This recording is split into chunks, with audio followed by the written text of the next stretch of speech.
to its notoriety, people bought this idea to let it rain. However, one must know that the single droplet might not harm you, but millions of gallons of unhygienic water bursting through your bedroom door will. And it's not just regarding your material possessions, right? But it's your whole identity of who you are will also be stripped away due to the flood or due to all the massive gallons of water that is inside your home right now. Good morning, esteemed judges, committees, and observers. My name is Jones Anderson, and I would like to present an initiative that I deeply believe has the potential to bring transformative changes, not only to like one province specifically, but to a lot of provinces that are already is in deep harm regarding like the harms that exist regarding the floods itself. With the help of Pak Antoni Sahyadi, I'm proposing the program of the preventive strategy for natural disasters management in Karo district, the integration of local wisdom, technology, and digitalizations of documents to build community resilience. Right, so let's just jump straight into towards the definitions towards flooding itself and what type of damages that it has caused. I can understand that a lot of people, even everyone that's watching right now, might have the idea that the natural disaster regarding flooding is not something that's supposed to be looked at quite a lot, since there's quite a lot of major natural disasters, for example, that could exist that could harm you far more. However, according towards the natural disaster management authorities, it's been recorded that there's 825 cases of floodings, and that's just like almost like majority towards the natural disasters that we already have towards 2024. Now, this is not just some random numbers, but it is a lot of lives that has been lost, a lot of people that are still missing, and 4.4 million rupiahs that has been already lost and suffered towards this type of victims. Therefore, what I want to quite argue towards or kind of give the program towards this proposal and this presentation is towards what type of problems that exist and what type of mitigations that have already arisen that I'm trying to kind of combat to prove that it's not necessarily quite efficient and to prove why it's not giving the most benefit towards like fighting floods. There's 3 problems that exist that are the core reasons why it's not doing the very best. First of all, again, there's land degradation. That is to say that in Kabupaten Karo itself or the Karo provinces, there are a lot of like lands in like near the river, for example, that are already been like not necessarily like it's been used a lot by a lot of farmers that exist to the point where it's not good soil anymore. So the soil like next towards the river, for example, has already been quite contaminated towards like, a lot of other farmers like or like their idea of trying to kind of encapsulate a lot of their like their land ownership to the point where there's not necessarily a lot of ways for the government, for example, or the district like regional authorities for them to be able to do something towards those type of lands. And that's actually quite invasive towards the land itself, knowing that they're not able to do any embankment, for example, or they're not able to do certain restrictions or certain ways to protect the water from the river itself to kind of rise in itself and kind of like have certain landslide, for example, for them to like have like worse impacts in the end. But secondly, regardless of those type of land degradation, since there's a lot of like river bed anyways, there's a lot of lack of access and preparation for them to be able to kind of combat the floods that exist. That is to say, in BPND itself, or Badan Nasional Penanggulangan Bencana, the National Disaster Management, there's already a lot of workshop, for example, there's already a lot of like socialization for them to train themselves on how to combat, for example, how to like be able to be more ready on when floodings happens. However, only like 30% of like the actual citizens have the one that's actually joining all of those type of programs. And even if they are not like necessarily which impose 2 harms, right? There's still a lot of majority of the citizens that are not equipped with the idea of what to do during floods. But secondly, even if they have joined this type of workshops, the only thing that they've learned in the workshop is how to evacuate, for example, or how to kind of run away, or how to kind of combat the rain when it is currently happening. So there's not necessarily any preventive mechanism for them to be able to like do, because they are not equipped towards that idea of, oh, we should have certain preventive actions, but like we should instead they have more idea towards like we need to do like certain things during the storm, for example, which is not necessarily the most ideal way for you to kind of combat the idea of floodings itself. But lastly, there's also problems regarding budget allocations, right? Even before the efficiency started, the budget for like the regional district management like organizations only have 2.5% of what is supposed to be given from them, which is 5%. So it's half of their budget cut already, even before the FHUI or exit actually exists. So their idea of trying to prevent more floods, for example, they want to hire more excavator, for example, to try to block out all the rocks, for example, or the landslide, is unable to do so because, again, there's not enough allocation of budget for them to kind of help hundreds of villages that exist, even in like Kabupaten Karo itself, or even the entire Sumatra in itself. So, through that, since there are a lot of core issues, I will try to give a program that are able to help this out. The program is called Karo Siaga Banjir, and there's three main things that I kind of want to point out regarding this program. First of all, before we jump in towards the actual program and the efficacy and the like implementation of the program, I do want to kind of give small backgrounds in terms of what we want to do beforehand. So what we prefer in this program is we want to strengthen the actual legal frameworks that exist. It's not like we don't have like actual implementation or actual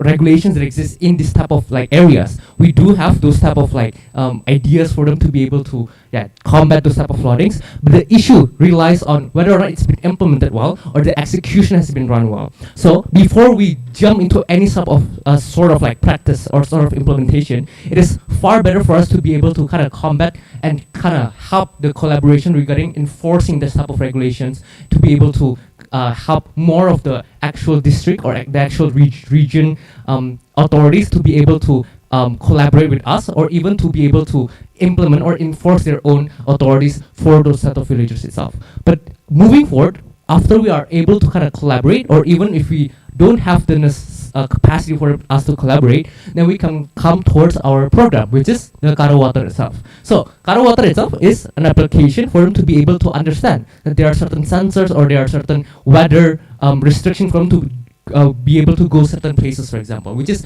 quite important for like a lot of villagers because they have a lot of commute, for example. They still need to treat their like agriculture, they still need to do their daily necessities, for example.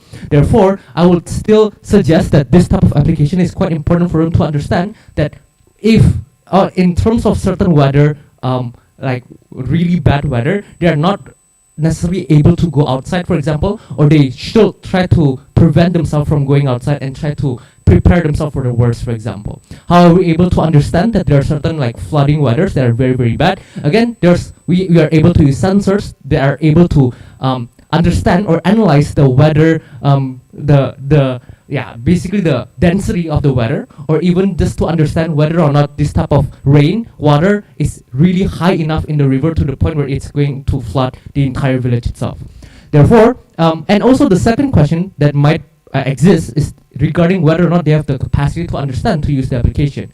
So specifically towards Karo province itself, they already have quite the knowledge for them to understand how to use a lot of application, a lot of phones, because in Kabupaten Karo itself, it's not necessarily like a really, really far back district. It is still quite modernized because there's a lot of tourism that exists. There's still a lot of like hotels. There's still a lot of like people using radios, for example. Therefore, those type of application, those type of understanding of using technologies are still quite fun in this type of areas. Therefore, it's not necessarily the hardest for us to like try to implement this type of application.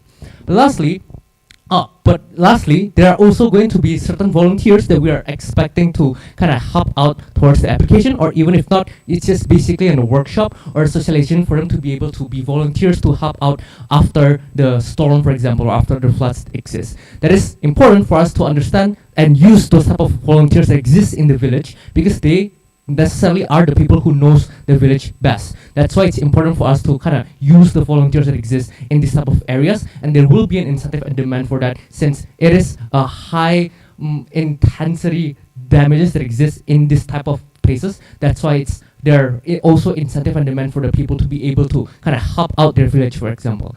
Lastly, And I think this is something that's also a trickle down effect that exists, which is to archive certain things, and which is your documents, for example. And I think this is something that's very important, and I would like to focus on this a lot, because remember, a lot of the prevention right now, a lot of the mechanism that exists is for you to be able to survive, for you to be able to understand. You need to be able to go on high ground, for example. However, they're necessarily not going to take all of their legal documents, for example. They're not going to able to take all of their documents that is important for them at the end, which is very, very vital for this type of places, knowing that they have a lot of land rights, for example. They have their own they have their own culture for them to be able to protect, for example. Remember that certain villages have certain niche towards it. That's why it's important for us to be able to protect those type of niche. And that's why having this type of archive is quite important. And there's two scenarios. A, we are able to use the archive services or the regional library for us to collaborate with each other. Therefore, we are able to help all of the citizens to be able to have the incentive for them to archive all of their documents. Or B, we can also implement it in our own application to be able to have our own a cloud system for them to be able to send all of their archive digitally. Therefore, it's still going to be documented even if it's lost in the flood itself. Yeah. Moving forward, so regarding the implementation itself, there's a 5-year plan that I'm trying to focus on in the program itself. The first year, obviously, we don't have the best data, or we don't have the immediate practice in the field immediately. Therefore, it's best for us to kind of assess which village that needs help the most, which villages that have the most destruction happening, and that's why it's for the first year, it's best for us to be able to evaluate and try to prepare the workshop, for example, to prepare the collaboration with certain instances, for example, like in the dinas itself, the archive services, or even towards the BPND, the regional management disaster agencies. Therefore, it's easier for us to kind of work. And the last 4 years, it's the main point for the last 4 years to be able for us to kind of help out and be able to actualize all of our practices. For example, finding the actual villages, trying to input the sensors that exist in the rivers, or even in all of the mountains, for example, for us to understand the weather itself, and even kind of implementing all the application and socializing them to be able to understand that A, this application is important for you to be able to implement it by yourself, or B, it's important for us to kind of teach them the idea or the habituation for them to archive all of their digital documents as well, because they don't have that type of mindset yet. They don't have that type of habituation for them to be able to have documents for them to be archived. Therefore, those type of socialization is quite important. And lastly, just for a 5-year plan at the end, like the 5th year, it's just to evaluate back all of our practices, evaluate back all of our implementation, and see whether or not there are certain mistakes, for example, on certain villages, and just to make sure that all of those type of evaluations are done accordingly. Lastly, to move and understand why I picked Karo at the end. First of all, I would suggest that in Karo, there is an attempt for us to be able to help all of those people, but the main focus in Karo itself is to try to protect volcanoes, for example, because there's still active volcanoes that exist in Karo itself. Therefore, there's absolutely no help whatsoever for them to be able to help regarding floodings, because they don't see that as something that's quite harmful at the end. But secondly, since I have far more experience and are more familiar myself towards the Karo district itself, therefore I can pick this type of place for us to do the pilot project, for example. And if there are other places that are in need of this type of help, I don't see the reason why I couldn't help this type of places first, and then we can go towards places that are in far more in need regarding floodings, for example, like Bekasi, etc. So, honorable judges, the climate crisis is already here. There's a lot of places that are already in floods, and there's a lot of rain that are still currently happening. Therefore, I would still believe that this call to an action regarding this initiative program is really needed in Sarusko. And as they say, don't rain on my parade. Thank you very much. I'll be glad to take questions. Thank you, Jones. Yeah. Okay. Now we will open the Q&A sessions from the panelists. Let us begin with Mbak Theodora.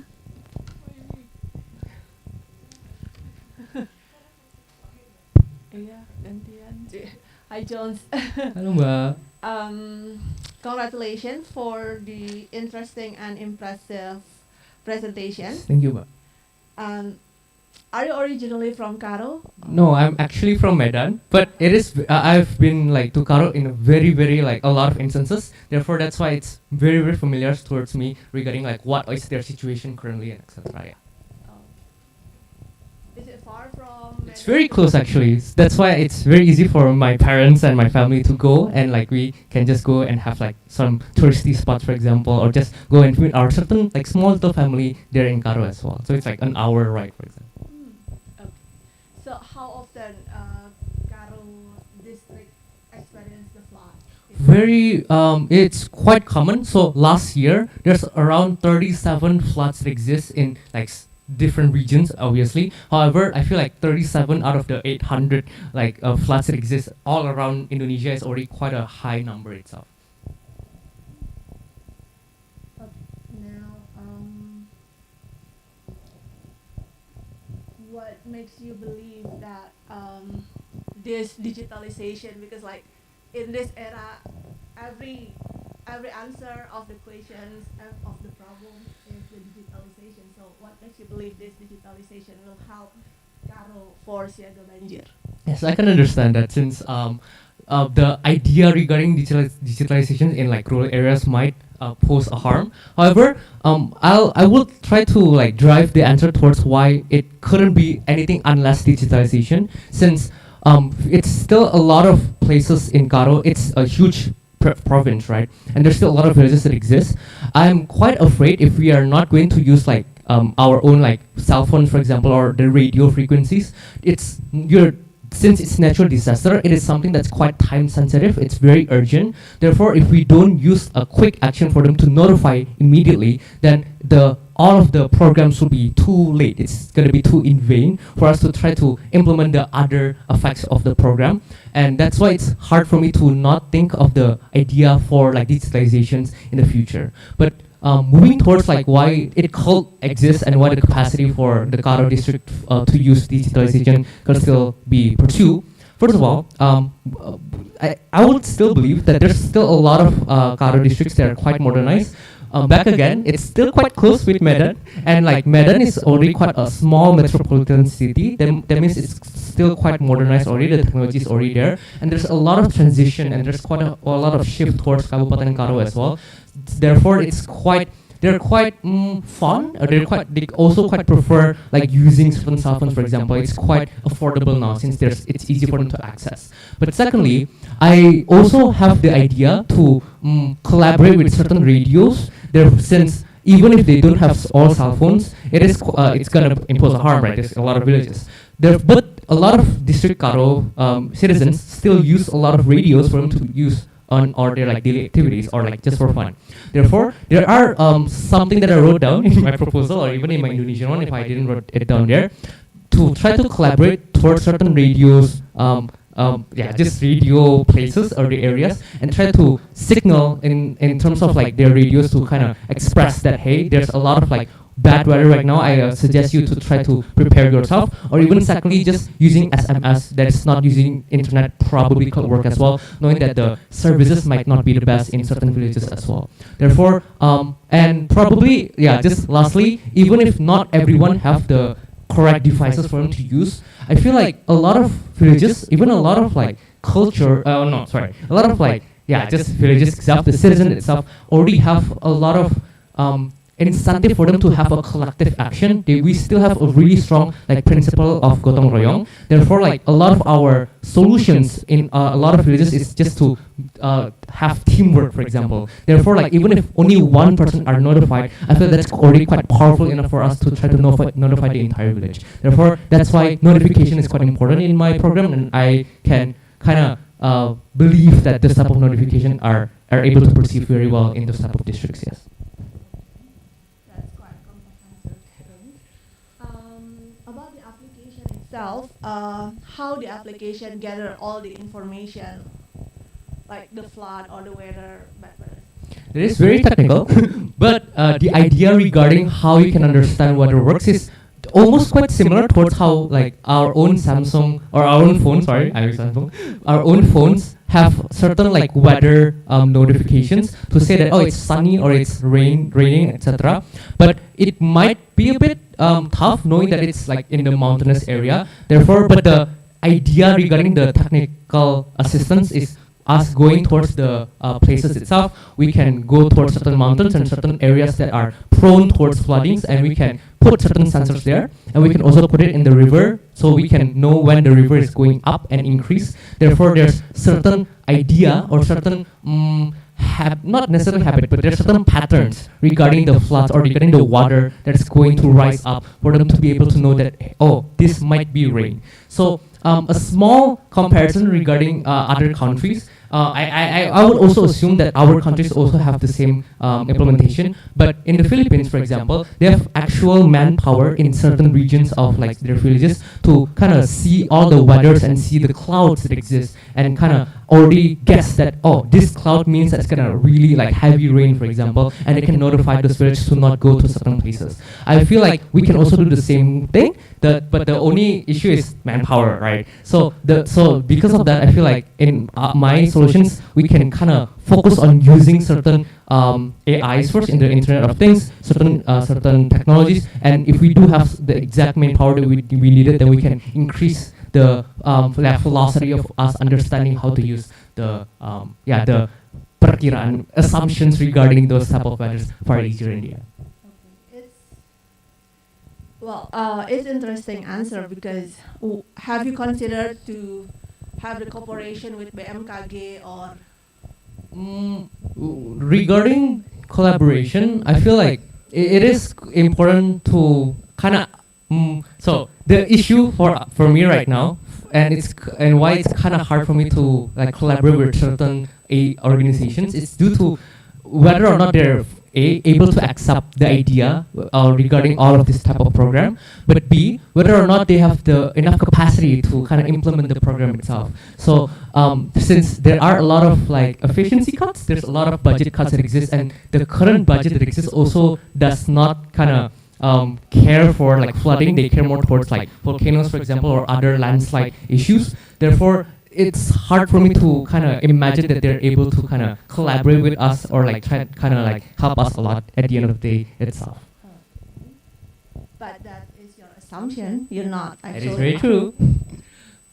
Okay, and I think this will be my last question. Is do you think the plan and the program, the application can be adapted to the other area? If yes, how?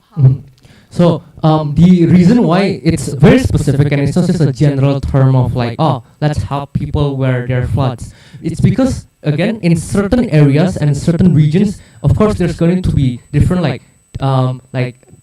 terrestrial, for example, there's different territory, areas, and geography like problems. Therefore, it's hard for us to kind of have the exact same ways for us to help the exact same like regions. Therefore, that's why I kind of focus on Karo first and kind of know and evaluate the places first. There are already like a lot of well-known like places in Karo that's very like prone towards flooding. Therefore, it's easier for us to tackle on those type of places first. And then if like, for example, like Bekasi needs help, then we can kind of go there and kind of help and understand the situation there as well. Is it the river solution, or is it like there's not enough like irrigation system, things like that? We can kind of focus on different solutions. So yeah, the pilot projects on Karo, and we can obviously implement it in every other regions that needs help as well in the future. Thank you, Mbak.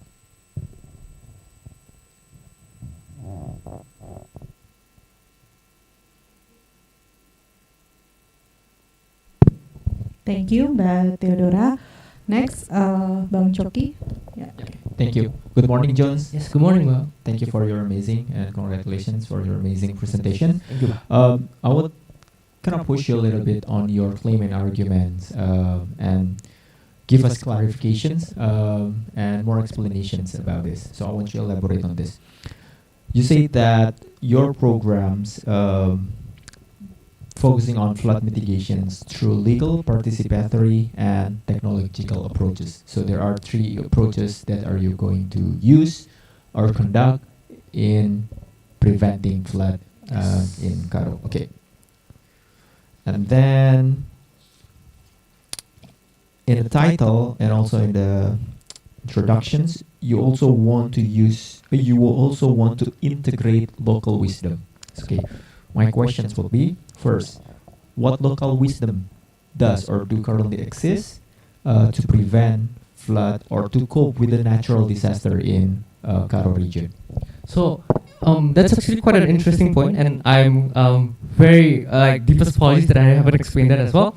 But so since kind of attracting a lot of villagers or attracting citizens in like this type of district might be quite hard for us to kind of like implement at the end, I envision the idea of trying to use their like their culture, for example, for or like trying to tell them that they can implement their culture in this type of application as well to kind of entice them to join.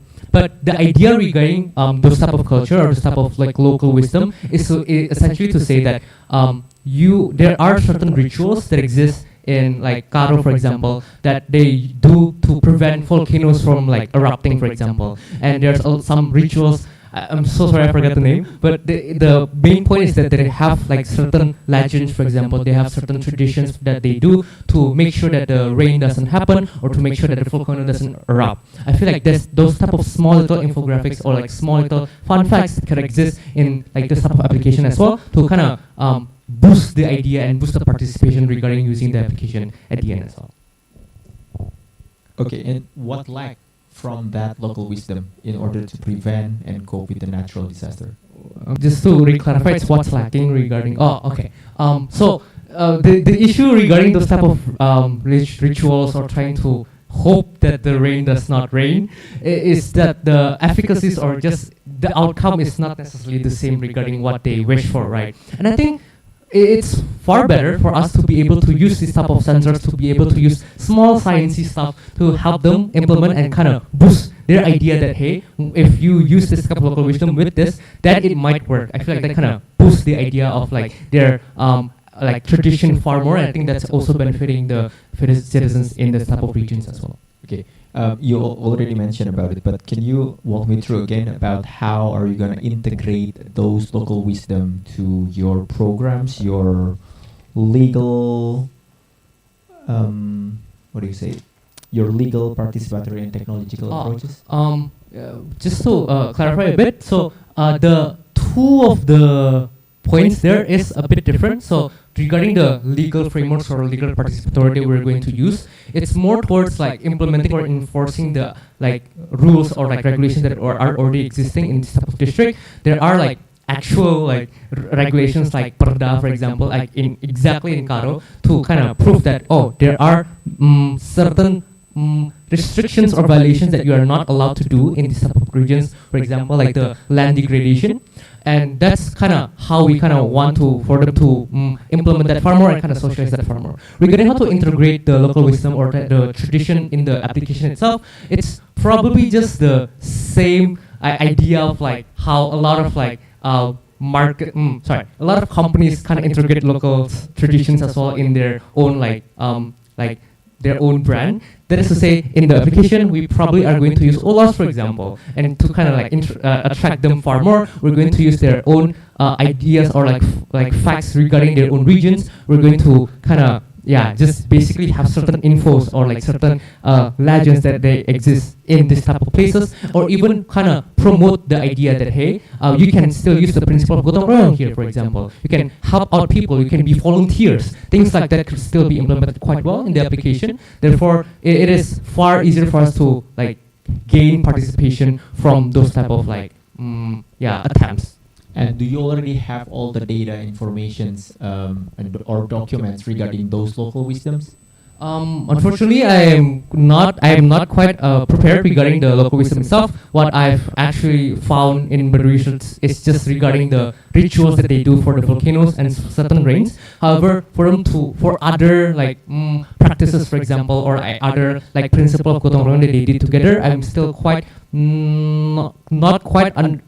The implementation is still quite off for me, so I still need to research that a bit more. So yeah. Okay, if you think you still need to research more on that local wisdom, I think you should put it on your plan, especially in the first years. Okay. Next questions. Do you aware about the other apps regarding flood warning or natural disaster warning system and prevention?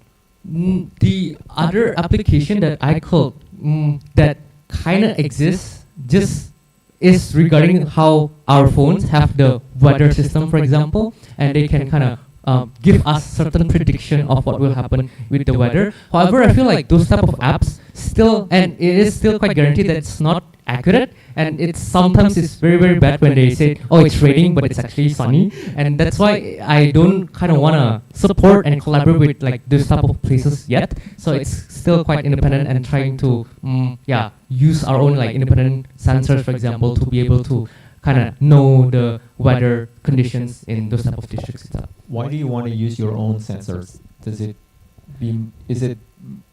I mean, it's understandable, yeah.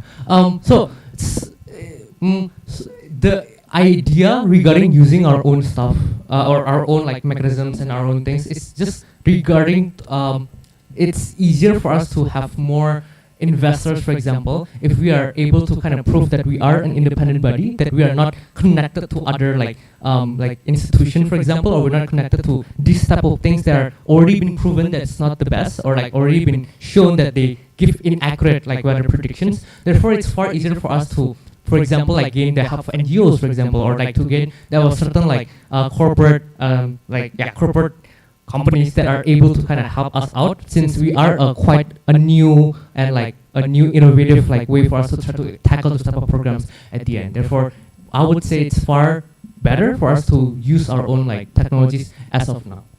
How do you convince the investor or grantor to support your initiatives? I would say there's demand, since again, knowing that our like weeks, even in Jakarta, we have already have tremendous rain that exists here, and even like there's a lot of like cases that exist even in like Bekasi, for example, that's very popular in protect their own region from this type of floods. And since there's not a lot of incentive to kind of help the flooding region itself, it's a new, not necessarily new, but it's still quite a better way for them to kind of jump into this type of programs for them to kind of invest on, knowing that there are a lot of like small demand on like these type of places in terms of trying to protect the floods itself.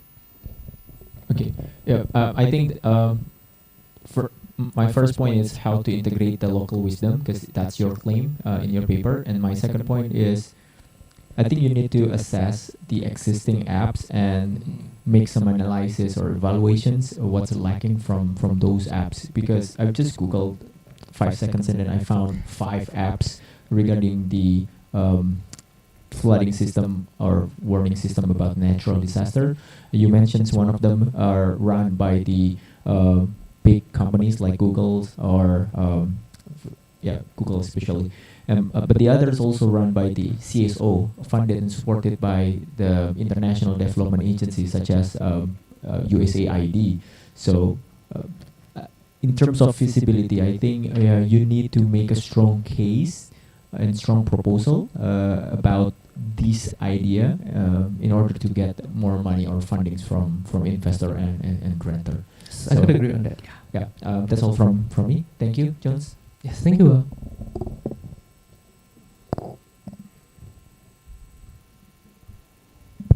Okay, good morning. Thank you so much, Jones, for your presentation. It's incredible, and I like the idea that you just focuses your program into one specific area, because I saw that some of the problems that the candidates of this contestation have is they want to make sure that their program could apply all around Indonesia, and I think it's a good idea that you want to implement this on a pilot project in one specific area, so that it could be the reflection if this program later on could whether or not be expanded. I have a very curiosity about these three these three elements of your program, because you put this under one name, Karo Siaga Banjir. Don't you think that the specific innovation or the specific program that is that could prevent people from suffering from flooding is only the Karo water? Why don't you just do the legal framework itself?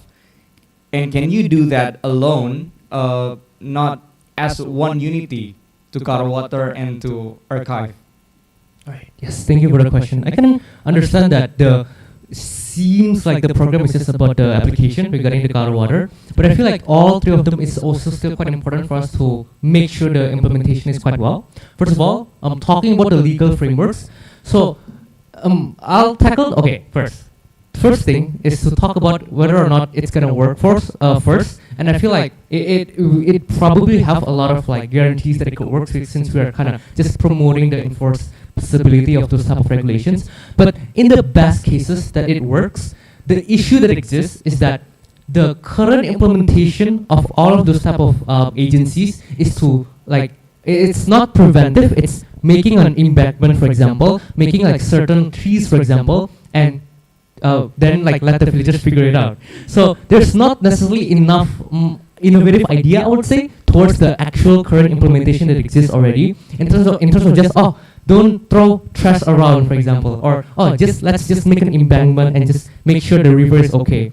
So it's important for us to try to collaborate and interlink it with other programs, because it's a form of collaborative idea, not a way of like a new different idea, but we can have like the programs from the government, for example, whilst also have our like preventive action that exists. So the preventive mechanism inside our program is the most important factor, and that's also like quite contingent in the terms whether or not those type of enforcement has already been done to kind of minimize the harms that exist, to make sure that all of those type of solutions are already ready, so all of our application later on could still be a backup, or could still like make sure like those implementations are still implemented quite well, irrespective of all those type of application. Well, moving forward afterwards, since archiving is not necessarily regarding the program as well, it is I would say that it is a trickle down effect that is still quite important. That is to say,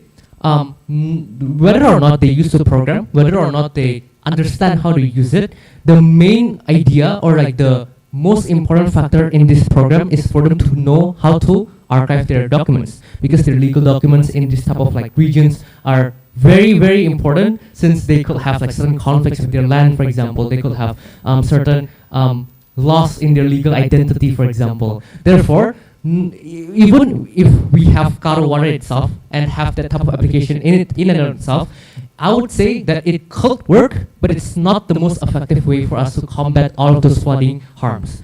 Therefore, it's important for us to integrate all of this to make sure that there are solutions that is already existing. Then there are certain things that they can prevent by themselves, and they are able to have a habituation for them to archive all of their documents at the end of the day. Yeah. Okay, yeah, I'll get into the archive things, but let me just first let us just first talk about the legal frameworks. Which one do you think have more problem, the legal frameworks or the enforcement of the law? I would say both of them are quite problematic, but I would say probably the most problematic could be regarding the enforcement of the law, even if the idea of like legal frameworks is to change certain things. However, I would say it's far better for us to try to help like the actual regional authorities from to enforce this type of laws first, and if there's not necessarily the best efficacies, then we can also try to help them with this new program, for example, or the new innovation to try to tackle down those type of floods that exist. Yeah, it's important, considering that you're gonna propose this to the local government, and you need to know where to go. If it's about the legal frameworks, you need to go to the local government, such as the DPRD. Yes. But for the law enforcer, there is It's the region. national disaster emergency for that, the specific institution. moving on to the Karo water itself, I'm wondering if there is any specific step to prevent the further harm for the soil, because you mentioned about the soil early on in your proposal. This is, as far as I'm concerned, only provide the tools for people to prevent them from any harm relating to that people. But how about the soil? How about the environmental damage that could be the effect of the flooding? Yes. Thank you for the question. In this program, actually, there's actually a lot of different ways for us to tackle the flood itself, whether or not it's preventive, whether or not it is current ideal way for us to kind of tackle it before the flood actually happens, or even after. So in the application itself, it is to kind of tackle the flood when it happens, right? Or even a few minutes before it happens. However, in the proposal that I gave, or even just in the Indonesian one, if I didn't give it, sorry, we did kind of want to execute the program of this using coffee plants, or the aggregation of using coffee, because it is quite proven, quite ideal for the roots to be able to kind of maintain the soil that exists in between the rivers that is in this type of districts. But the reason why I didn't quite put that in the program itself, or even presentate that beforehand, is because it's if we have the legal frameworks and the legal enforcers are already able to kind of help us with the protection of the rivers, for example, those type of programs is not necessarily quite needed yet. We can focus on the actual other the sensors, for example, so we can focus on the implementation beforehand. But secondly, even if it does help out at the end, my only concern is that there are too many programs that we need to do beforehand, since it is we need to have a lot of different sensors, for example. We need to make sure the socialization works, the archiving, the cloud, all of those stuff already exist in that 1 year scenario, for example. Therefore, I did put it down as a suggestion that we can use this type of coffee plantaries in this type of riverbeds. But if it's it's not necessarily the most important thing for us, or to prioritize, knowing that there are certain enforcement that have been done by the district authorities that exist already. Yeah, I have read several articles in the law number 24, if I'm not mistaken, law number 24, 2007. It's about it's there in your proposal as well. It says that there are three classification of the disaster. The first one is PRA disaster, the national the emergency responses, the second, and the third one is post disaster. I see that this Karo water proposal only focuses on this PRA and emergency responses. Would you want to expand your focus in this app to the post-disaster? For example, you also want to provide sensor for the soil condition all over Karo or something like that. All right. Thank you for the question. It's actually quite interesting. But I feel for now, the programs should probably prioritize the existing mechanisms that exist first, to make sure it's quite efficient, so we don't expand too much to the point where it's not that efficient anymore. But secondly, I feel in the second year, if I'm not mistaken, or in the first year, we do have an attempt for us to find volunteers that exist to kind of prepare themselves, for example, to help out during or even after the flood itself. Therefore, we kind of have the small implementation of having a lot of volunteers for us to help the people that are already struck by those type of floods itself. So I would say that there are some attempts that exist on the post natural disaster, but again, the program priority, or even the idea of the program's focus, is regarding the preventive mechanisms that could exist first. And I would say it's better for us to try to prioritize that first year beforehand. And if we do see certain evaluation that turns out post floods is actually quite more damaging, then we can kind of shift towards that at the end if we do need to yeah, at the end. So how could your program answer the first and your major concern about environmental damage, such as the degradation of soil and other environmental damage? If you just focus on the preventive steps, I mean, it's one good thing that you firstly concern the preventive so that it couldn't harm for the people in Karo. But how to I just don't get the idea of how this program can answer the environmental concern, as you mentioned firstly, and I think it's your major concern as well. Yeah, thank you for the question. Beforehand, it was a major concern for me to understand how to completely stop floods from happening, for example, right? Because if we do have a better post system, then all the floods probably will go towards like a smaller areas of the regions, therefore floods will not happen. The issue that we have in Sarasco right now is that this type of districts does not have that type of like better soil or better lands, because again, I feel like especially in Karo, it's a mountainous area, so a lot of the villages stays on the ground or like on the lower ground of those type of mountains. Therefore, after researching, it is proven that a lot of these places, when floods happen, they still try to do like those type of post-flood like implementation, for example, but it is quite hard for them to do so, knowing that it's bound to fail, or it's not necessarily the most effective, since again their geographical location or even their ways of irrigation like system is it's not ideal, knowing that where their areas are at the end of the day.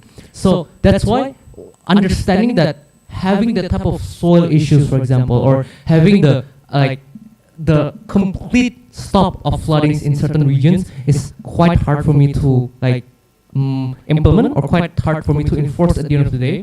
What I want to just make sure beforehand is to make sure all of their documents, for example, or all of their evacuation routes or volunteers are ready there. Then, even if in the worst cases we're not able to stop the floods, we're still able to receive all this type of very precious possessions that exist on every single one of the citizens. Secondly, on a more lighter note, I feel like those type of like floods could still kind of be helped at the end, since there are certain trickle-down effects that exist. Knowing that we are helping the legal frameworks, for example, knowing that we are already focusing on certain places that are very prone towards floods, I feel like the citizens itself will always have this type of like need or certain incentive or demand for them to be able to work better, or like have this type of principle of a collective action to help each other out. Therefore, it's easier for them to kind of just making sure that each and every one of their citizens are safe beforehand, and secondly, helping out with the excess water that exists in their homes, for example, or even like helping out to like kick off the rocks that exist, like the huge rocks that exist on the roads and etc. Therefore, even if we don't receive the most benefit that exists of those type of floods, since it is a natural disaster, we can still gain and reap those type of benefits at the end. Yeah. So you're focusing on how to get people in Karo to be able to survive from flooding. I think it's a good initiative as well. But let me just proceed to the next. Not next slide. Just the next. I see. Next section of your program, which is archive. Actually works. First of all, I feel like the legal framework that already exists in these regions is that there are archive services that are required for them to be able to archive certain citizens' like documents. The issue that exists is that is based on the citizen's consent. If the citizen does not want to archive their documents, then it's completely fine. And I would say it's also quite fine for them to do that as well. But how we're kind of able to help them with the habituation is that we're collaborating with certain archive services to say that we are launching this program, could you please join us in our workshop, for example, or in our socialization, to tell these type of citizens to say that this archive is actually quite important. Therefore, we need to tell them that whatever you do, it's a simple click of a button, for example, or a simple registration issue, then you're able to kind of habituate themselves into trying to archive all of their like important things. And regarding the regional library, that is a bit hard since not all places have a regional library. Therefore, that's why it's an or. So it's not like a collaborative with the archive services. However, the way that it works is quite similar. Usually, documents or like a lot of like cultural tradition are also like kept in certain libraries and like in the central libraries of these type of regions. Therefore, we can also like kind of inform those type of citizens to say that you are able to like help or like hide, not necessarily hide, to like keep all of your documents in these type of places. Therefore, that's kind of how probably the mechanisms that like we are going to implement in these type of places. Are you or are you not going to implement digital mechanism to archive legal documents? Because it's what happened in Indonesia, as we know that if several days ago I went to the bank and my ID is broken, and they say they were asking if I have already digitalized my ID. Is this something that you're gonna implement as well? Yes, that's an amazing question. Right. Regarding how digitalization work with the archive services, first of all, we do kind of understand that the Indonesia Ministry of Internal Affairs did give us the leeway for us to modernize all of our legal documents. That's why we can have our IDs in electronically. We don't need to give the physical copy for certain instances anymore. That's why it's a good push for us to use digitalized documents and how it's already been proven by the country. Moving towards this type of regions, this archive is not necessarily giving your certificate of land and just have it randomly archived in this type of places, because we know this type of places might get flooded as well. So how we're going to implement it is we're going to try to So we're going to try to use a cloud system and try to basically help these archive services, which they usually already have a cloud system for the government there, and where they are able to help encrypt all of those type of data and the type of legal documents for them to be able to store digitally. Therefore, even if floods happen and even if their documents are gone, they are still able to kind of go back towards the type of archive and cloud systems and be able to retrieve all of those stuff back. Okay, thank you so much. Digitalization, I think is main good point as well, and I'm going to suggest you to do that on archiving documents. But yeah, let me just sum up my suggestions into your program. I think you need to provide more mechanism to tackle the environmental damage or the degradation of soil in this area, so that you maybe could upgrade more tools, more features in this application to maybe you integrate some sensor as well in the soil area, so it could be helpful for the government as well to recover from the flooding. I think that's all from me. Thank you. Thank you, sir.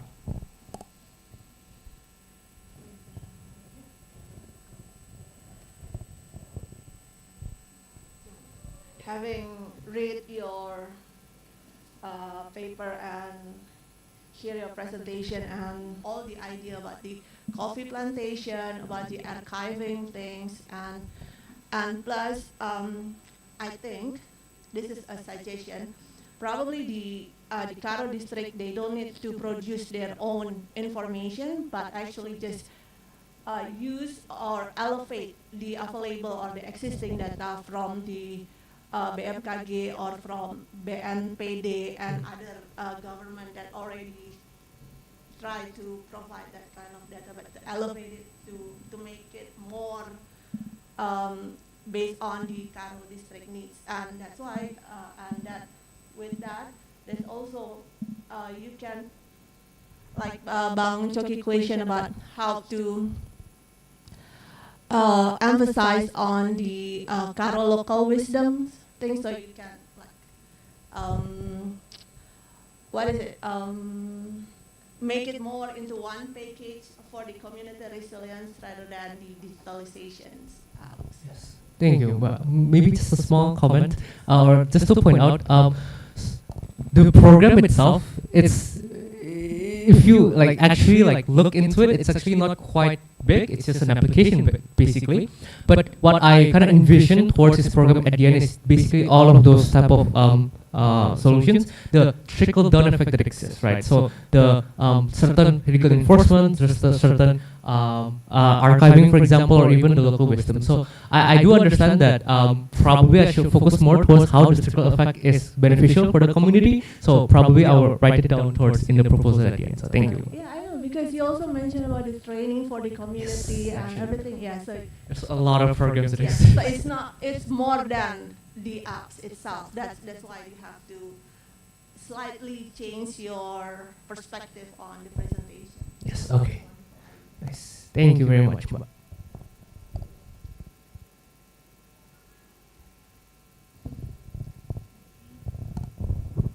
Thank you, Mbak Theodora. We have 3 minutes. Any question from the judge? No? Okay. Thank you for your response, Jones. You may now leave the stage, and good luck for Thank you, Mbak. Thank you, everyone.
Okay, hello, good morning, Vira, our next presenter today. How are you?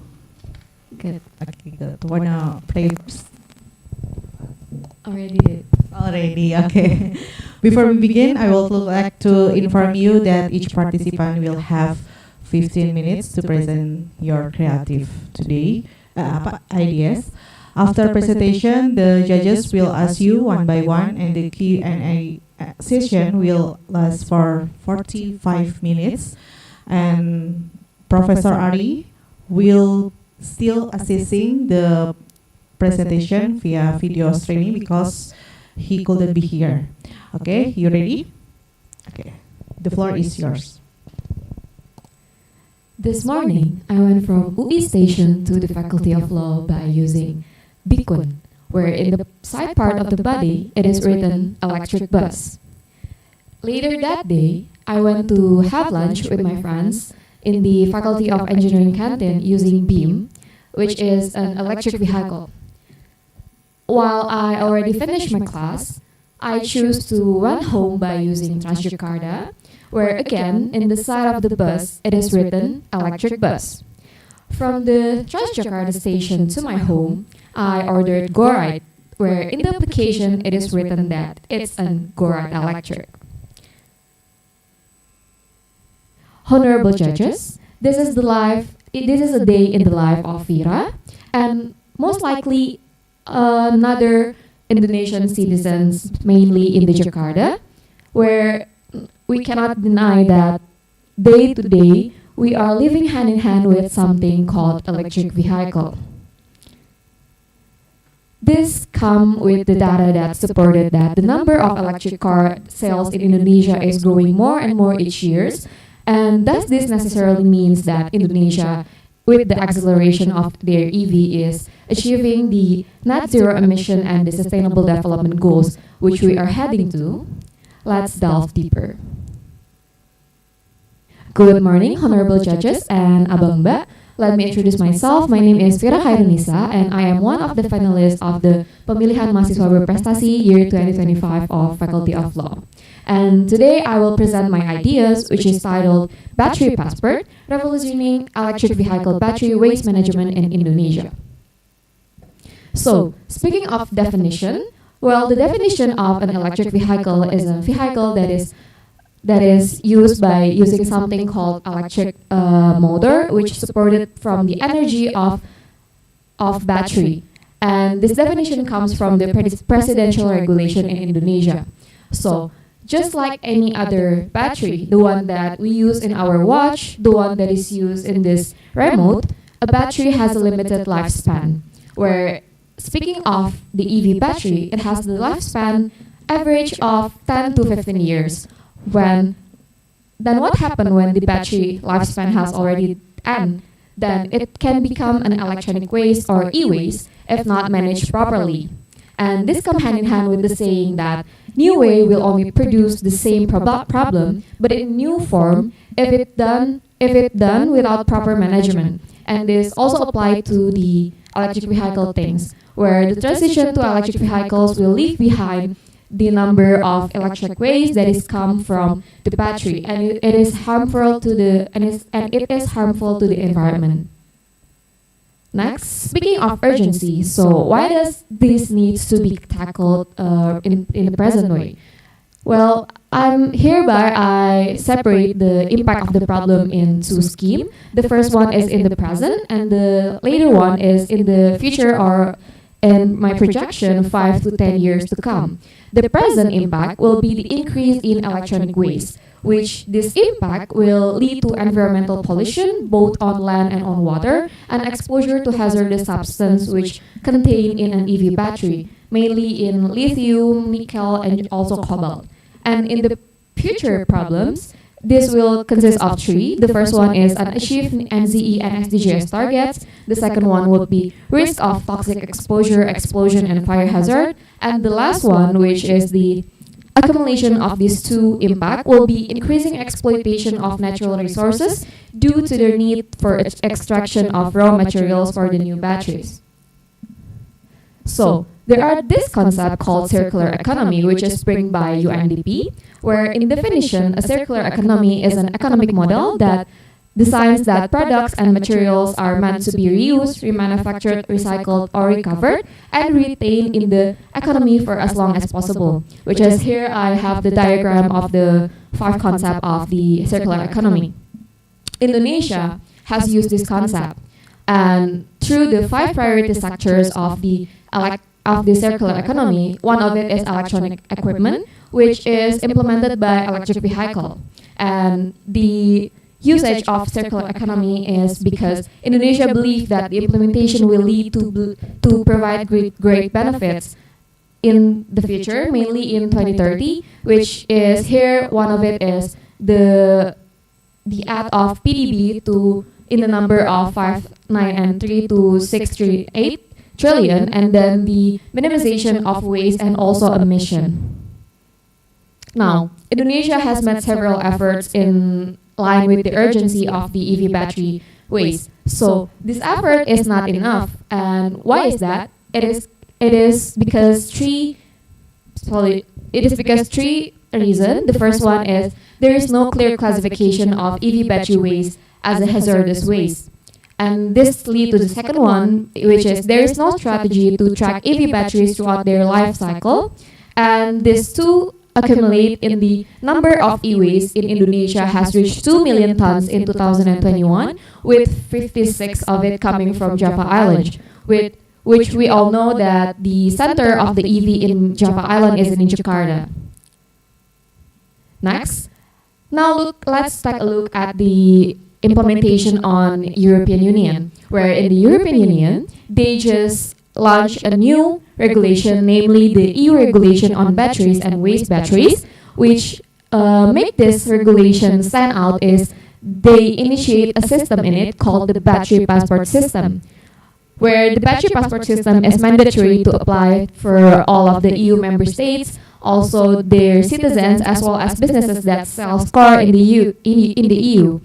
Wherein by definition, a battery passport is an electronic record that contains information about the battery as well as specific data related to the battery. And the battery passport has at least two objectives, where the main objective is to improve transparency and also traceability of the battery. And the second objective is to support more sustainable and also responsible battery production and recycling. So, we cannot deny that there are several any other solutions. So why is battery passport is the most effective solution? Through my research, I found out that the other solution that may come in to the option is the first one, providing financial incentive to consumers for each battery return. So they will be more eager to return the battery and recycle the battery more. And the second one is increasing battery recycling infrastructure without a clear tracking system. And these two solutions is still below the solution of battery passport, and that is because two reasons. The first one is because battery passport can track the life cycle of the battery from production to recycling to ensure proper management, and the second one that battery passport can ensure recycling of valuable materials such as lithium, cobalt, and nickel that is contained in an EV. And by that, we also have to remember that in choosing a solution, we must choose the most sustainable one, and that is the one that we can do continuously in the future. Next, speaking of battery passport, so how does it work? Here I present the simple implementation of battery passport. So the technicalities is that the battery passport comes in the form of QR code, where we may be familiar of it in 2019, where we faced COVID-19, and in order to go to places, namely mall, we have to scan this QR code in front of it using the app Peduli Lindungi. So it kind of similar, it's kind of like that. And while after we are scanning the QR code, there will be information regarding the battery, such as the battery material and other specific information that can be used in tracking the battery in the life cycle of the battery. The next one is battery passport is an idea. So in order to implement it, we need a proper infrastructure to support it. The first one will be regulation. Speaking of regulation, throughout my research, I found out that the highest hierarchical regulation regarding battery passport in Indonesia is through presidential regulation, the one that I used to define what is EV battery, what is EV in the beginning of my presentation. While this can be improved by making a government regulation or PP, which the government regulation will be will talk about the technicalities, the definition in general about the EV battery, and then it can be continued by more specific regulation, sectoral regulation through Ministry of Regulation, and other than that. And that is why the second point of my regulation is revision of Ministry of Industry Regulation number 6 2022, which is this specific MOI is talking about how the EV can come into the market of Indonesia. And this specific regulation also regulates the TKDN number of the product that can be that can input in the market of Indonesia, and that is why TKDN and Battery Passport has the same condition, which is it's a criteria, it's a terms and condition in order to produce and import their product into the market of Indonesia. So in order to achieve this industry, the MOA talks about how the recycle of the EV battery will be conducted, because the MOA talks about how EV battery is a hazardous waste and how it can be recycled in safe and sustained. And the second one is socialization, which massive socialization of related regulation will be needed in order for it to be implemented. And the third one is application. While in my scheme, I put application as the third solution because an application cannot be done without a proper regulation first. So this is the last solution. And the application is called Revolt, which this will be issued once the regulatory infrastructure is already done. So this is the more comprehensive version of battery passport system and how does it work. Here we have the battery passport regulation is already done, then the EV battery market and battery passport is implemented, and then the battery we are talking about is reaching the end of life, which is the end of life cycle of the battery, and then it can go to EV battery waste management, which will be two options, whether to reuse it or recycle it. And the last one is the data that is used in the battery passport further will be using to renewal and also evaluation of the program. Next, as I said that this application will be my last solution, but let me brief a bit more about the application. So Revolt is an app where it integrates blockchain and AI in order to maximize the usage of battery passport in Indonesia. And how can it do so? So Revolt itself has several features in it, consisting of aspect halo search, my battery QR scan, battery drop-off point, sustainability tracker, reward, and digital payments. So this will be the app that is used by the stakeholders, namely the partisan, the consumer, and also government, in order to track the life cycle of the battery.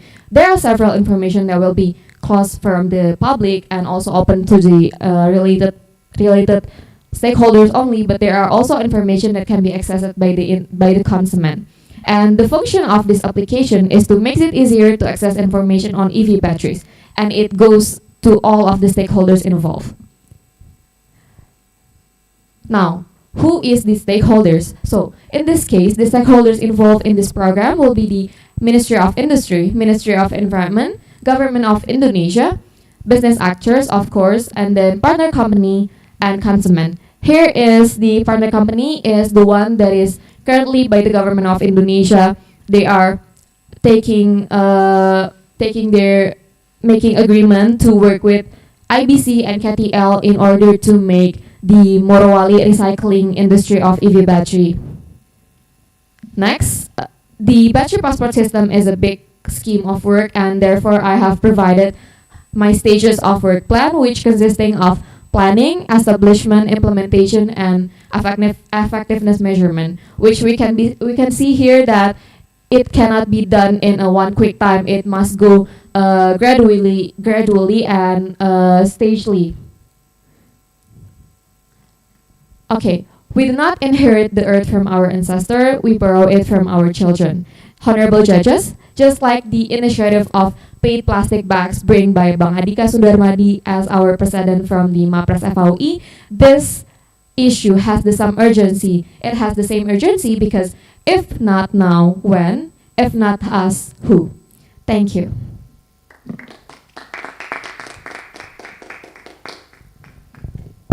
Okay, thank you, Vira. And we going to the Q&A session from the panelists.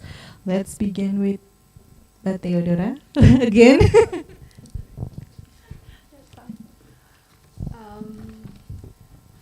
Vira, thank you for. I'm very unfamiliar with this topic, so thank you for making me a bit understand of this topics because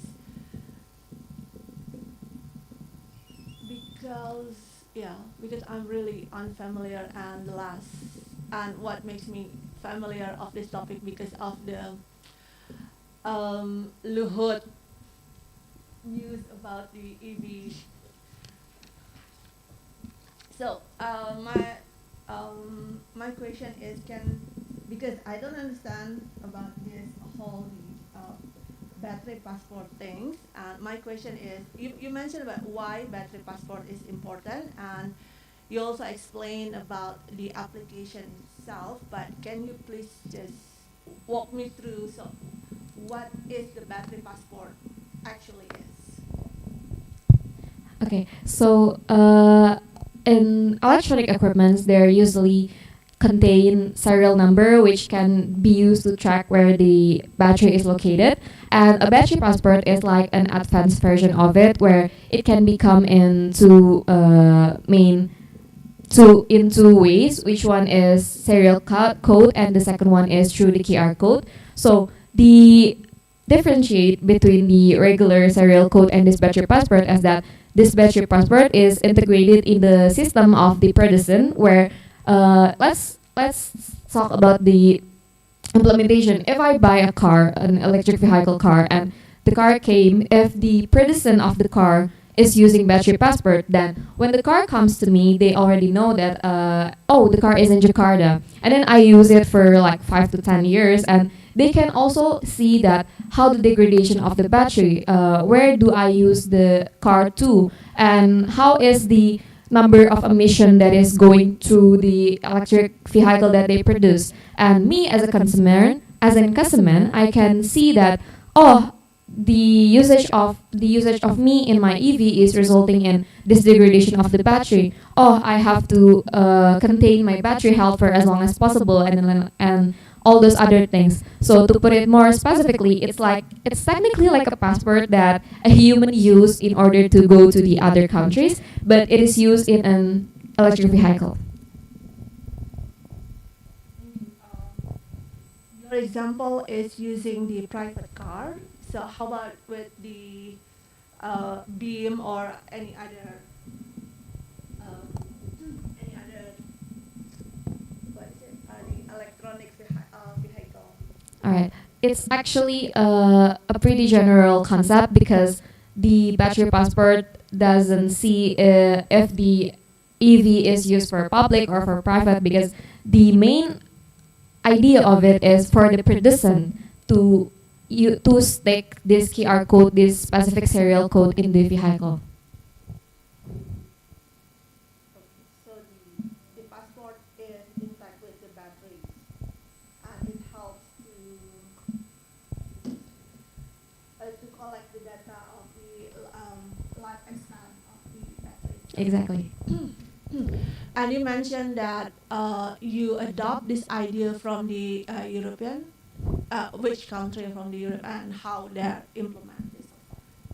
Okay, so the European regulation regarding the EV battery has already come into action this year, and from my research, I found that it is a obligation for all of the EU countries to implement, and also to the importer or to the producer of car that sells cars in the EV. And regarding the implementation, I've read that several automotive trade that comes from the Uni Europa, mainly like Mercedes-Benz and also Volvo cars, has already implemented the battery passport also. And speaking more globally, I also read that in China, they also already implemented this battery passport system as well. But the comparison I take is from European Union, because they already made a regulation about it, while in the China, they only have made a guidelines, like not a binding regulation. And how about Indonesia itself? Because you mentioned that we have 2 tons of the waste, and how far we are from this kind of idea. I think by realizing that we have a number growing of EV, and therefore we have to make an effort to recycle the battery, it has shown that Indonesia already concerned about the impact of the EV battery. But as of now, as I stated in my presentation, the current efforts consisting of making infrastructure of recycling in Morowali, and then including the EV sectors in one of the priority to circular economy, is mainly baby steps of going through what China and Uni Europa is already implemented here. But and therefore, this is why I bring up this idea, because I realize that in order to go to where the other countries are at now, we have to go through something more revolutionary. No, Indonesia still not yet have the plan to implement the e-passport so far. As Based of on your now, research?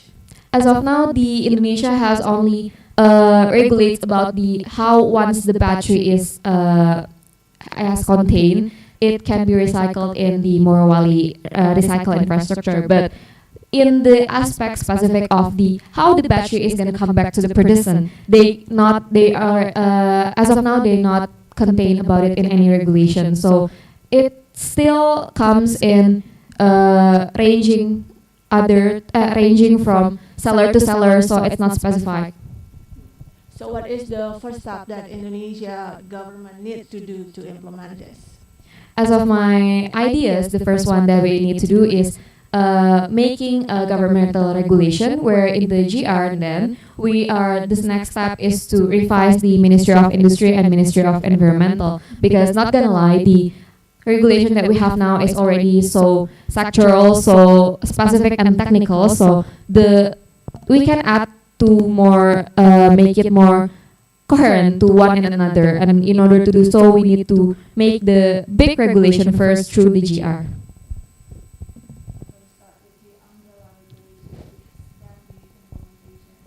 Yes.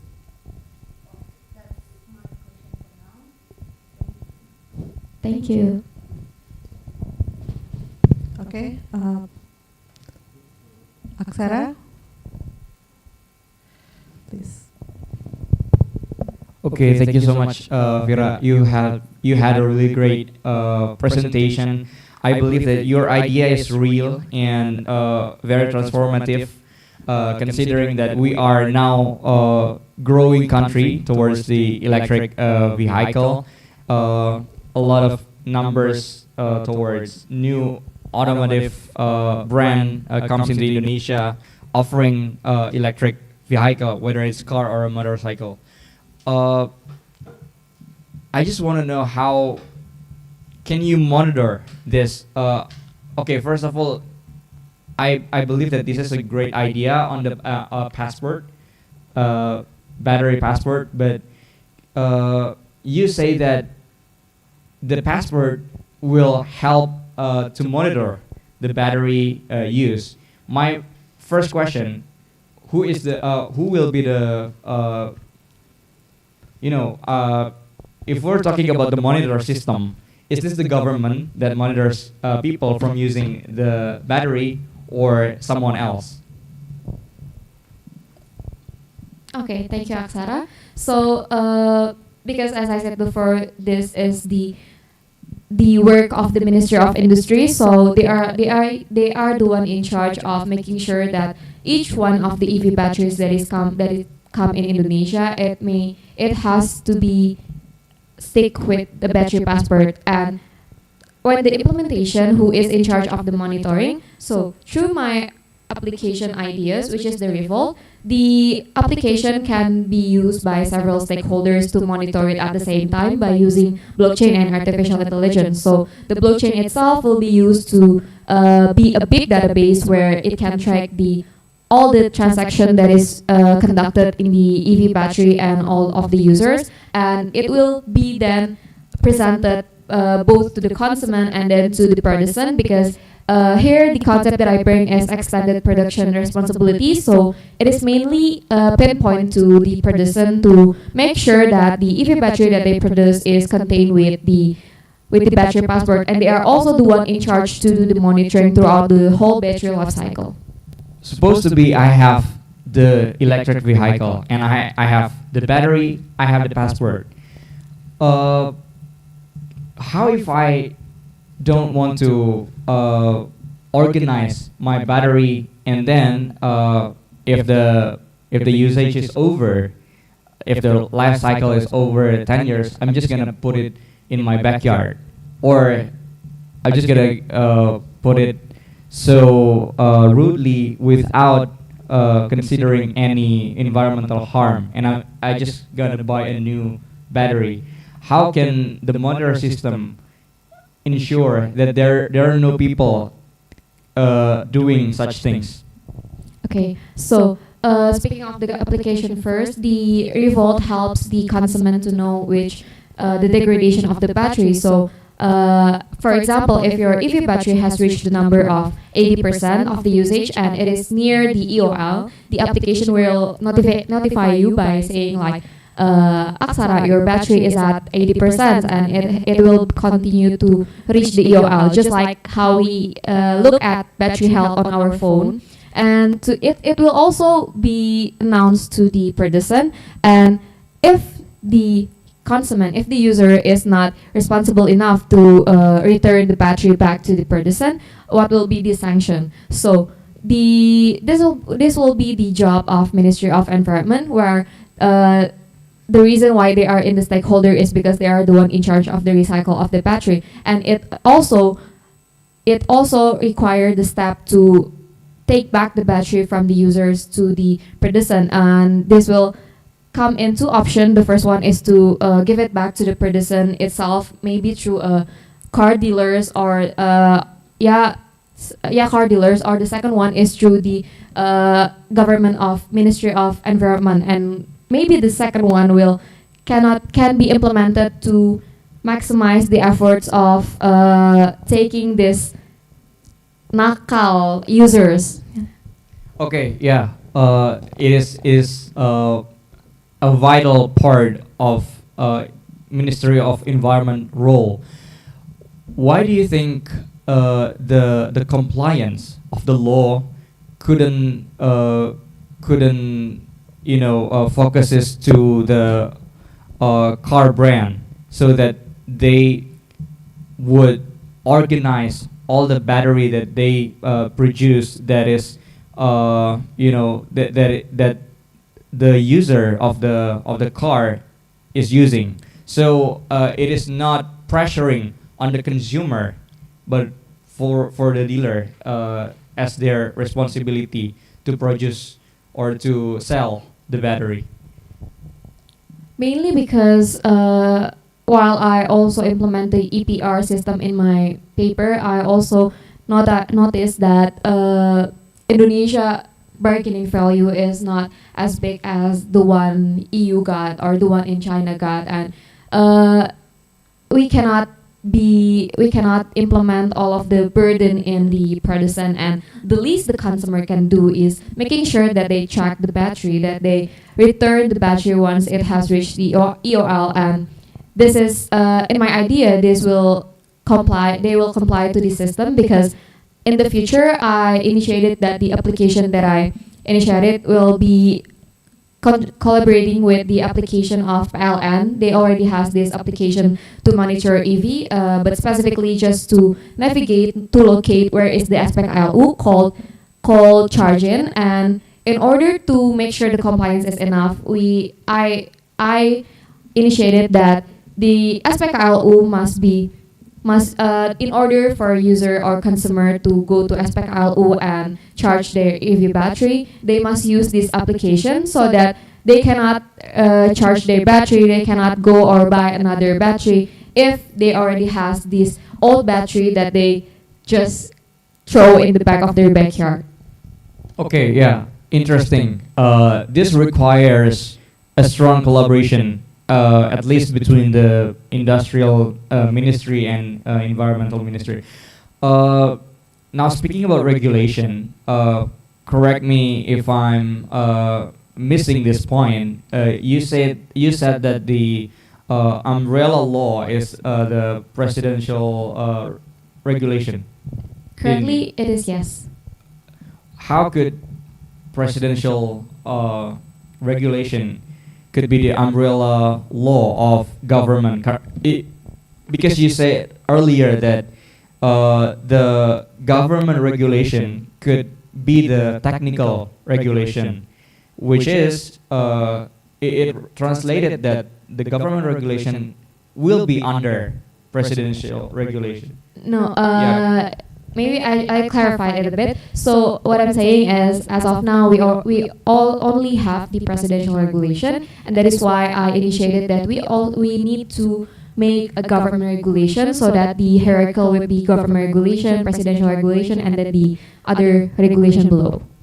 Okay, so you're saying that the government regulation should be the umbrella law, and under that there will be the regulation of Ministry of Industry and Ministry of Environment and so on. Okay, what are you suggesting that is the main government regulation says relating to the battery passport system that you are proposing?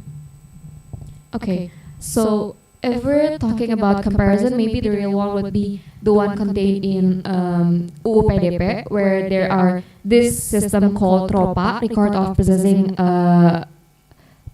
processing, and also DPIA, data protection impact assessment, where this too is a system that must be conducted by the data processor and also data conductor. And I also think that this system can be implemented in the regulation that I initiated, where in the government regulation itself, I already visioned the structure of the regulation, and it will be consisted of general information, and then the development scheme of the EV in Indonesia, and then in the next chapter it will be the technical standard and also the safetiness of the EV, and following that is the infrastructure, and then here in the fifth chapter we will go through the responsibility of participant and also the user, where in this part there will be the saying of the battery passport. Okay. Thank you. I think that's all for my regulation part of question. I'm wondering if the battery is organized, supposed to be your program is operating very well, and it leads to a well organization of the battery waste.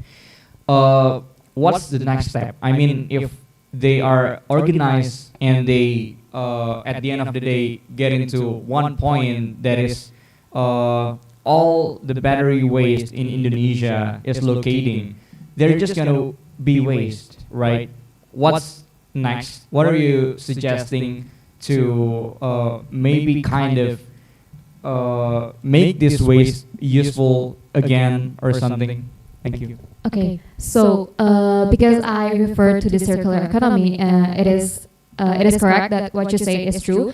How do we make this waste not going to be a waste, but we also can make it to the maximum usage of it? And by this topic in the EV, there are two options where a battery that has reached EOL can be done too. The first one is the reuse. So the reuse is meaning that the battery that is already reached maybe like 80% of the EOL battery. It has not reached 100, but it also a bit into that. It can be reused to contain energy, but not necessarily like refilling the energy that is in the battery, and can be used again by the users. And the second one is the recycle, where in the recycle, to differentiate the recycle and the reuse is that in recycle, the battery is like we break down the batteries and then we take the meaningful component inside of it, namely the lithium, the nickel, the cobalt, where this energy then can be inputted into a new battery, so that in order to make a new battery, the partisan doesn't have to like mining or reach for a new energy in order to make new batteries. So it's just recycle, and then by that the battery will not go to waste for nothing. Okay, yeah. So as I mentioned that the waste just will be the waste, I think it's not applicable since you're proposing that the waste could be recycled as well. It is also a kind of transformative step to reduce the waste of the battery. Maybe I'm just gonna point out that the government role in providing this electric or the battery passport is essential. But how do you make sure that your application is independent from government intervention, considering that it will involve a lot of individual data that is private coming into your application? Supposed to be you get the full support from government. They are funding you for making this happen, and it leads to a program that is collecting private data from people all around Indonesia. How is your strategy to prevent the use of private data? Okay, first of all, may I add some information for your previous question? Okay, so talking about the recycle situation here in Indonesia, it is one of the effort that the government has already made. In my presentation, I already stated that the mitra perusahaan is already in collaboration with government in making a recycle infrastructure in Morowali, which in this infrastructure, they are conducting the reuse part of the electric vehicle, where in there they use this method called hydrometallurgy. So speaking of the recycle and the afterlife of the battery, it is not only an what ifs, it is already a reality in Indonesia. So the steps we can do is only develop it to furthermore be implemented. And then answering your second question regarding how do we make sure that the data is safe and independent. So although that this app will be further collaborating with PLN, but this application is based on blockchain, where as far as I know, a blockchain is a decentralized distributed ledger technology, where has the principle of decentralized and also private. So each transaction in the block will be connected to the next block and the next block and the next block, and the only person that can access or change the block is the person itself. So other people in the transaction of the block can only view, but the only one that can change is only the person that is making the block, and this will guarantee that the system is safe.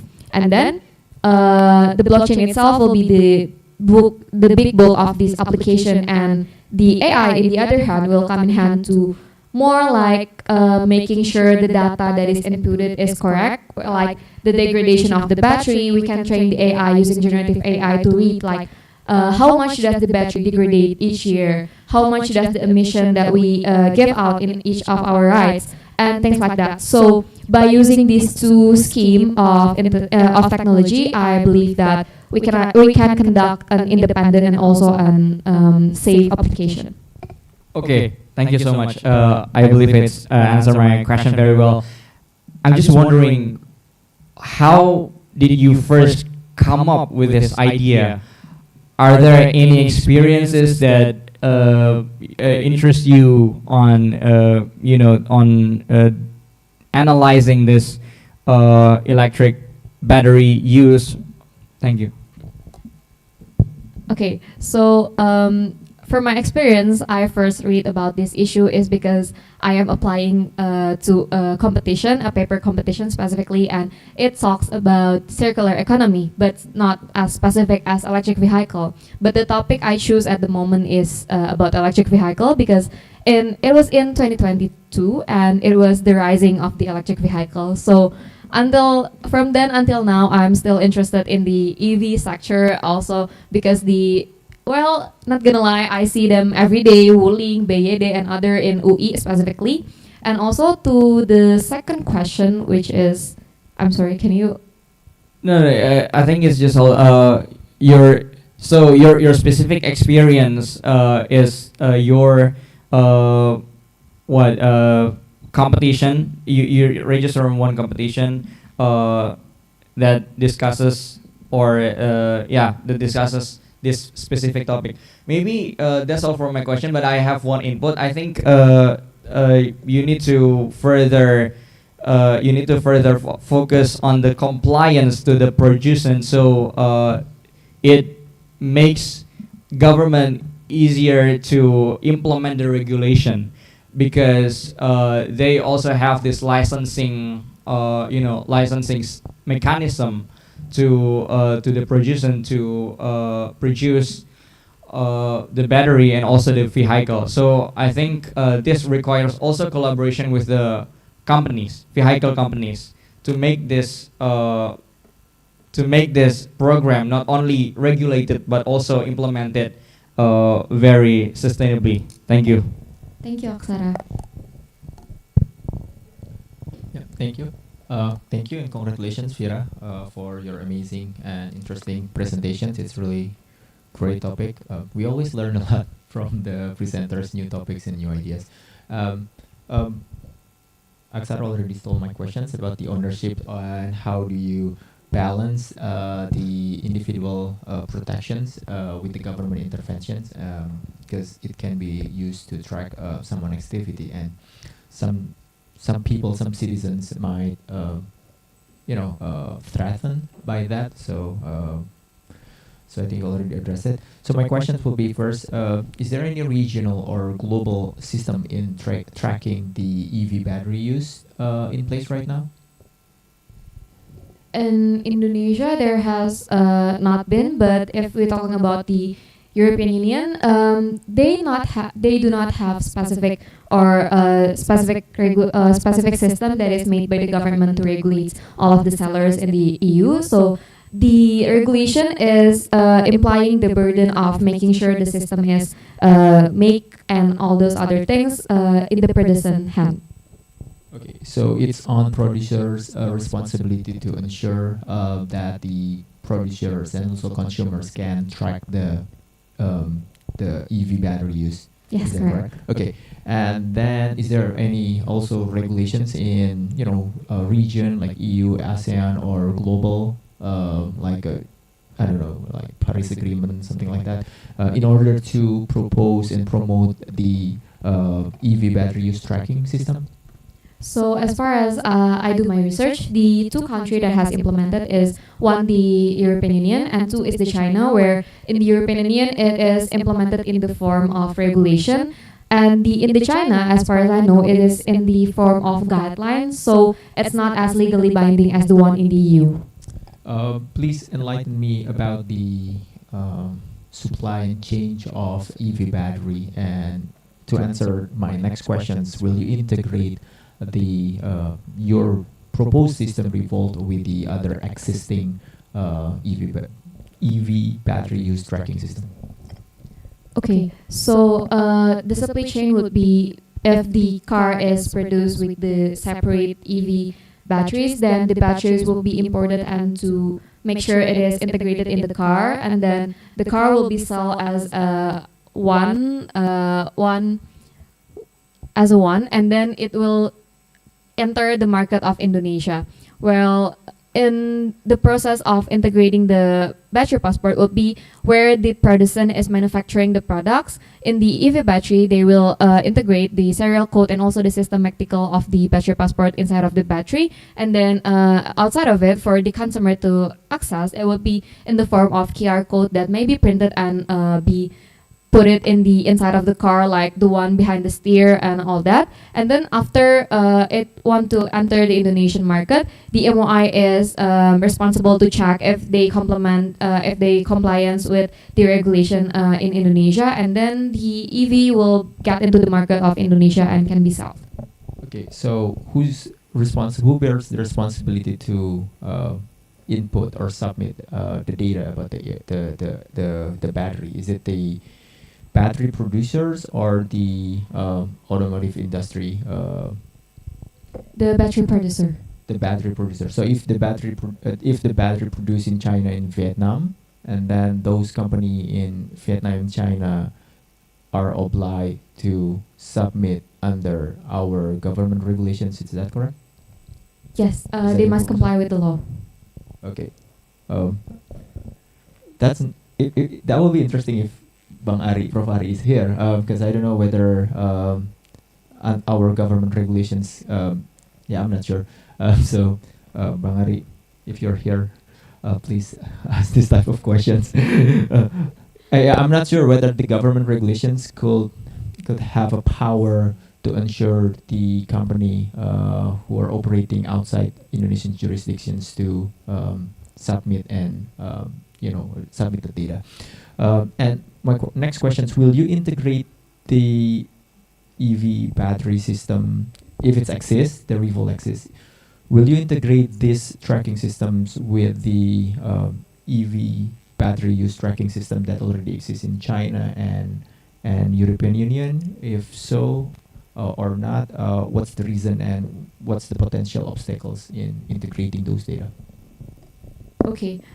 Maybe in addition of the first question, Bang, if I may, my inspiration of taking how we can oblige the market and sellers to oblige the regulation of Indonesia is because I know that in the UU PDP, again, in order to do cross-border data transfer, it is obliged that the recipient country must be at least have a similar regulation or even more strict in Indonesia, and I think we can implement it also in Indonesia. But that's a good input because I didn't think that the different might be the one is in the level of undang-undang and the one is in the level of governmental regulation. So thank you for the input, Bang. And the second one, talking about the integration of the battery passport system in a global scheme. So as far as I know, because this system is heavily reliant on the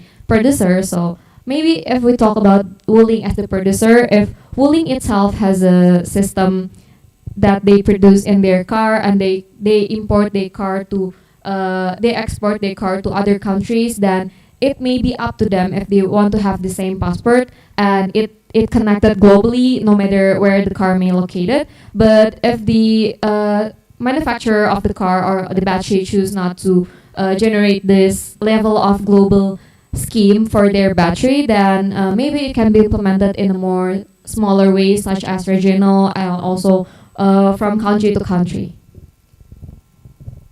Yeah, that question relates to how in this global chain, I think you need also to integrate those tracking system with the available, and I'm not sure how the regulations will work, what type of regulations that you need in order to integrate that. My last questions before that, are you into these battery EV and environmental issue? Into like on my day-to-day basis? Yeah. Are you like into doing research and doing advocacy in terms of environment and EV EV battery and stuff? I only read about the topics when I'm in a workshop or in a class that relates to the topics. Okay, so because my next questions, I always kind of bored with the so-called neoliberalism solutions, where many presenters provide solutions that we as a citizen, as a people, need to do something. If you have another chance to kind of shift the burden, what's your non-neoliberal proposal to pinpoint the government in order to make the EV battery system more sustainable and protecting environment more? I guess aside from the fact that in my innovation, consumer is also one of the stakeholders in charge of reporting the usage of the battery. If we shift that view and give it a new perspective, maybe it can only be two stakeholders in this case, in the government and also the business actors, where it can implies in a more stricter regulation, which I noticed has also been implemented in EU, where if the business actor does not comply with the regulation, the action that are going to be taken by the government of EU are, first they will give a notice like, hey, you must comply with our law, or second, if they also do not comply, they will take the product out of the market. But also here, because we, Indonesia and EU has a different country, is a different level, and I think that we cannot imply that extreme level of compliance in Indonesia. So we may have to loosen up a bit because our bargaining value is not as big as in the other countries. Thank you. Thank you for answering my questions. I think that's all from me. Congrats once again.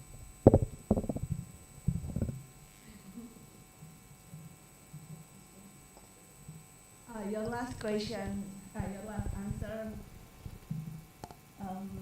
makes me think. Probably, this is the suggestion. Probably rather than think to give the sanction to the community to comply or to the producer or the manufacturer to comply with this whole idea, probably it's easier to make the incentive for them. So if they can comply, what will they get benefit? What incentive? Probably like the discount for the next batteries or the access to the easiness for the next contract with the country. Okay, interesting idea, but because I also implement this system, but the stakeholders is involved is consummate, because when I was conducting my research, I was thinking like we were pinpointing so much on the person and what do they get from complying to this regulation that is, well, more extreme. And then I get the answer that Indonesia is the fourth biggest country with the most population, and in addition to that, the level of buying in the masyarakat Indonesia is also big, and I think it is because the EV sector is heavily supported by the government. See, by several regulation is made, like the loosen up of the taxation of EV and also all the other incentives. So I think it will be the bargaining value that Indonesia can give to the person, but it is an interesting perspective to see it implement from the government to the person in other ways. So thank you for the input, Mbak.